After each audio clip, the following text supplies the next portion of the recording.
Hey guys, Ray coming to you again from Namrack Farms. I hope you're having a fantastic day. I hope you're blessed beyond measure. I hope you're enjoying the shepherd. This week we've been talking about knuckleheads, and I can't stop without telling you the final story of Sweetheart. The knucklehead sheep that the border collie drove to my leg, who then became my good friend. Well, I got another story. If you got just a minute, I'd like to tell you about it. Back when I had those sheep and Sweetheart was part of my flock, and this has been 4 years ago. Sweetheart was a little bit older, so she has passed on, and I miss her dearly. However, before she did, one day during a hot summer day, I walked out into the field, and all my sheep, I had about 26 at the time, were under a shade tree, just resting in the shade. And I got about 50 feet away, and I had a couple other knuckleheads, part of the group, that had just come in from Texas, and they were flighty. That means they would jump and run at the sense of anything that scared them.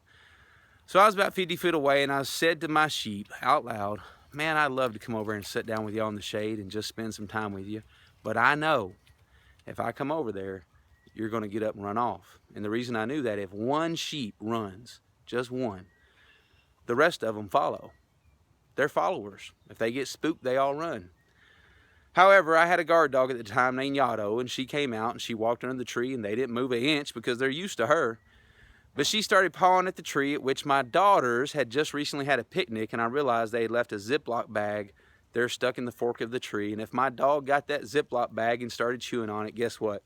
I was facing a major surgery to get the plastic out of the dog's stomach, so I walked over there. I didn't want to disturb my sheep, but I walked over there so the dog didn't eat the plastic bag.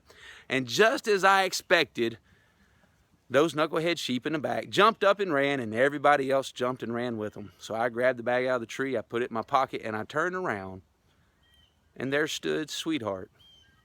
She had stood up with the rest of them, but she had not run. There was a stump at that tree.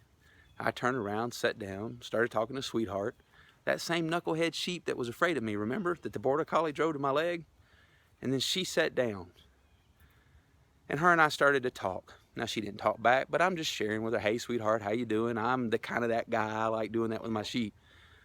Within 5 minutes, all 26 of my sheep, including the knuckleheads, all gathered back under that shade tree, and they all sat down. And I got to spend time with my sheep that day. I knew them all by name. I talked to them. I spent an hour underneath that shade tree with them. The moral of the story that Father taught me that day was, it only takes one sheep who will sit at my feet. The rest will follow. He said, Ray, go be the one. That's been 4 years ago. And he tells you, you knucklehead, that he's been driving to his leg, that he's spent time with, that he's formed a relationship with. He said, hey, you, come sit at my feet. The rest of my sheep will follow. So go be the one today and enjoy your shepherd. We'll see you soon.